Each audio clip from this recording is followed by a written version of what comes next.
Hi, this is Zibby Owens, and you're listening to the award-winning podcast, Moms Don't Have Time to Read Books. I'm also the host of Moms Don't Have Time to Lose Weight, and I'm the editor of the anthology, which you should run out and buy, called Moms Don't Have Time to, a Quarantine Anthology. All proceeds of that book go to COVID-19 vaccine research. And I'm the editor-in-chief of Moms Don't Have Time to Write, a new publication on Medium, and we're accepting submissions, so please send your personal essays there. And if all that isn't enough, you can follow me on Instagram at Zibby Owens, and my website is zibbyowens.com. Okay, now back to this amazing podcast. Sara Arnell is the author of There Will Be Lobster, Memoir of a Midlife Crisis. While working alongside acclaimed fashion icon Andre Leon-Talley at Vanity Fair magazine in her mid-20s, by the way, Andre Leon-Talley was also on this podcast, so you can search back and listen to that, Sara was offered an opportunity to write a press release for fashion designer Donna Karan. This moment marked the beginning of Sara's impressive 30-year career in fashion, writing, and advertising. Sara worked as chief strategy officer at one of New York's most renowned and successful advertising agencies, eventually rising to CEO. Today, Sara is a professor at the New School's Parsons School of Design and continues to consult with the world's top brands on marketing strategy and brand design. Sara has a BA from Skidmore College and an MFA from Sarah Lawrence College. She is the mother of 3 children and 1 small poodle. Welcome, Sara. Thanks so much for coming on Moms Don't Have Time to Read Books to discuss There Will Be Lobster, Memoir of a Midlife Crisis. Thank you so much for having me, Zibby. I am thrilled to be here. Oh, it's such a pleasure for me. Memoir of a Midlife Crisis. I feel like, I was just saying this to my husband yesterday, I feel like I didn't identify as middle-aged until now. I fought it from my early 40s, and now I'm just like, okay, I've accepted it, and now I'm embracing it. When did you feel like that happened, or what? I mean, I felt it. I felt like I wasn't happy with the way my body looked. I was having hot flashes that were out of control. So midlife crisis to me was more of a life stage. It came at that time of life where everything's changing for you. Like your kids are leaving home, your work is looking differently. Your body is changing, and not in a good way. And so that's sort of what identified it for me. Yeah, that's true. Actually, I should have said the person we were having dinner with responded by saying, I felt like I knew I was in middle age when every morning a different body part would hurt me. Yeah, exactly. Which I also completely relate to, Well, tell listeners about what your book is about and when you knew you wanted to write a book. I know you've had a storied career in advertising as well, and so much stuff, but when did you know you wanted to write a book? Did you always know you wanted to write a book? That was like 10 questions. So, No, so I didn't really ever have an intention of writing a book, but at a certain point where I went through this, and the book is about this really hard period of my life, like a really difficult, probably 4 years or so in my life that were hard to manage. And I suddenly felt like, and maybe it was the pandemic that caused it, with everybody sitting inside and, talking a lot about how they were feeling. I started to feel that I needed to take responsibility for that journey that I went on. And I actually wanted to really put it out there in the world to give meaning to the pain and give meaning to the growth that came from the pain. And for me, that was about sort of why I wanted to write the book, because when you take responsibility for your own actions, you also take responsibility for the other people in your life that your actions kind of affected. So that's really what I wanted to do. And it was a healing process for me. Now that it's done and out there, are you nervous about that? Or you feel okay with it? Or what is your feeling now that you got it all out? Well, I got it all out and I put everything out. And yeah, so I'm definitely nervous because I tell some stories that, they're not things to be proud of, but at the same time, I don't want them to shame me anymore. So I'm trying to think about this thing that I did, this thing that I put out into the world is something for self-empowerment, not shame. That's what I hope other people will see too. Hopefully. There's some famous quote, or someone said it on my podcast the other day, something like, good writing is the secrets you don't want to tell, and great writing is the secrets that you don't even admit to yourself, or something like that. I have to look it up, but I don't know. It's along these lines, right? The more you share, Yeah, I get it. And then I spent my career in advertising. So I got really, really, really good at putting that facade, in advertising, you never tell the whole story. You only tell what you want people to hear about your brand or your product, and what attributes you want to focus on and benefits you want to focus on. And I kind of think I did that to myself. I sort of just put on my advertising hat and kind of went out there in the world and, hid behind this facade. And I thought it was time to just strip it away. We are in the age of transparency now. So even I was like, I need to sort of do that to me right now. I need to get transparent with everything I went through. And, and I wasn't going to hold back. And for me, I think one of the secrets of writing, and if I ever had to give any advice to writers, is bring it. Do not hold back. Don't hold back because you think you're going to save it for another book. No. Don't hold back because you think you're going to be embarrassed. You won't. You'll feel liberated. There's a million reasons why you shouldn't hold back. You'll be empowered. Self-empowerment is an incredible thing you get from honestly and openly telling your story. Great. Well, good. I won't ask you that at the end then. Thank you. I wanted to read a passage from here, which is great, if you don't mind. So you write, I was beginning to disappear into my own head. I wanted to cover all my mirrors with black cloth and stop the clocks. I wanted to mourn the passing of the self I used to be. I promised myself that in the future, when someone told me they were depressed or sad, I would never say the words cheer up. I couldn't think of a more useless and unhelpful suggestion. I was sick of hearing it. I felt ashamed for all of my own past lackluster efforts, the way I'd always deflected requests for help or advice from someone who was feeling down. I had been ignorant to the realities of depression and sorry for anyone that had ever come to me for assistance. I was unsympathetic and cold. I didn't get it. I wished I could go back in time, knowing what I do now, knowing how I feel now, knowing that I could never cheer up just because someone told me to. I had no reason or motivation to do anything except look in the mirror and gasp at what I had let myself become, or rather, what I would not let myself become. I didn't think I deserved happiness or joy or contentment. I could not cheer up. Oh. Yeah. So tell me a little bit about how you felt sort of like at your low point, and also what you've learned in that now you know what to say to other people. What can we all do when other people we all love and care about are going through things in something similar? Yeah. Well, how many times have you said to I've said it to my children, oh, cheer up, you'll be fine. Oh, put on a happy face and get out there. And sometimes there's sadness and there's depression, and they're really different. And you have to really pay attention to the differentiation. If somebody's just upset about something that happened, then sure, maybe you can give them that advice. Say, oh, you know what, cheer up, get over it, whatever you want to say to them. But if it's not just sort of an incident that occurred that just has them annoyed, and this pervasive feeling of loss and low self-esteem and loneliness, and people are coming to you to ask you, how do I feel better, not how do I solve this incident that happened, then it's really something to really think about in terms of giving them sort of the space they need to talk to you about their feelings, and not just brushing it off and say, oh, just go away and cheer up, because it won't help anyone. It's actually way, way too dismissive for somebody that needs that kind of help. So true. And it was really hard for me because I realized that in myself, that I did that to other people. And I also realized that other people had done it to me as well. Mm-hmm. So it was a real realization that it was this thing out there that people didn't fully understand what depression looked like. And it looks different for everybody, right? So it's not really easy to kind of pinpoint. Very true. Listening helps, really listening to someone. How do your kids feel about this book?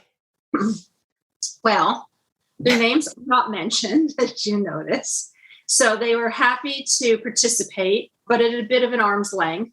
They're completely supportive of it. So they really have all read it and looked at it. They know every story that I tell about them in it, where it kind of links to my life. And it's funny because I had said to my daughter the other day, like, gosh, I'm not sure I ever realized I was going through a midlife crisis until I wrote the book. And she just looked at me and said, well, you're the only one who didn't then. I was just like, okay.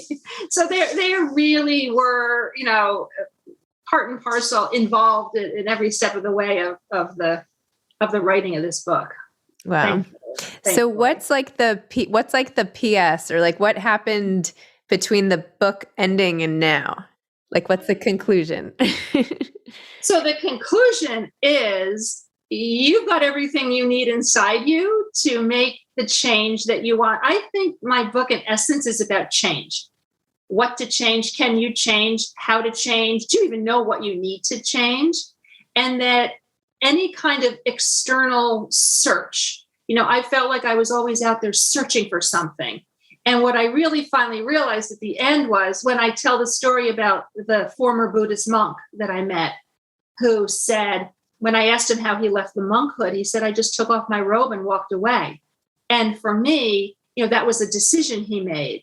So I think that change starts with sort of a decision and realizing that you have it inside you to change how you see things, change your perspective on things, be more present with yourself in the moment. And then the things around you start to change. So what about if someone's feeling like they're in this place right now? Not the depression necessarily, but just like, there's so many of us out there. Like, what are we doing with our lives? Like, this is such an interesting life stage, which you hit on so well in the book. And like, it's an intersection of all these different things, starting and ending and identity. And, everything is like thrown up in the air. Like we're taking a basket of popcorn and like whoosh, there's like, it's like we're like waiting for it all to fly back down and hit us. I don't know, like, if you looked back, could you have done it any differently? What would you have done differently? Like, what, I don't know. Not that you have to be some sort of sage, expert on this topic, but. Well, I had made such a mess in my life. I didn't have a job anymore. My youngest child was leaving for college. I didn't feel the way I wanted to feel. I didn't look the way I wanted to look. And I became really obsessed with, being young seeming. And I really think that was a little bit of my downfall. To the point where, I party one New Year's Eve all night with my son and his friend. The opening chapter. I know. Not do that again. But it was this sort of pressure I felt to feel vital and vibrant and youthful. And a lot of that came with wanting to feel young. And just, we're such a visually driven world sometimes that I think and I came from the world of media and advertising, and I really think I got in my own way. So tell me a little more about the process of writing this book and how long it took and where you were when you wrote it and all of that. And then how it became a published book, like the publication journey. So I was reading a lot. And, when I write, I always read. So I started reading books, and I was reading fiction, and I have my MFA in fiction, not memoir. So I read a ton of fiction. I love the dialogue. I love the sort of pace of fiction. But then I also started reading like Joan Didion and The Year of Magical Thinking. And I was just wanting to finally, and COVID was, again, a time of real self-reflection for me as well as so many other people. And I just said, I'm going to just tell this story and that I went through, and maybe somebody can relate to it. So I actually offer no advice at all in the book, but in a way, it can still be a bit of a self-help book. There's no tips and there's no tricks and there's none of that. But if you can relate to some of the things I did or some of the ways I was feeling and some of the stories I'm telling, then maybe you can garner something from that and not feel so alone, or feel like you can do what you need to do too to get back on track, or, get some sense of sort of help and hope from this book. So in me, I kind of approached it from the point of view of it's going to be my story kind of in a self-help book, but it's a self-help book disguised as story and anecdote in a way. I don't know if it makes sense to you. So so that's how I did it. And I sat down and I wrote and I read this great book called The Perfect Nanny. I'm sure you've read it. Yeah, I actually haven't. I shouldn't admit that, but yes, I own it. I bought it, but I never ended up reading it, and I should go back to it.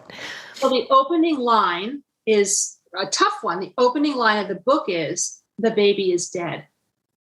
And I was just like, oh, like we don't have to wait to get to the tragedy. And so that was one of the things that actually really inspired me. I'm going to start my book with the trauma, with the event that really caused me to just wake up and have to change. So I took inspiration from what I was reading, and I just tried to structure the story more in a way of how you kind of go through life, where you do something and then you think of something that happened in the past. So I'll jump back in time a little because it's living in my mind and it's sort of influencing the present.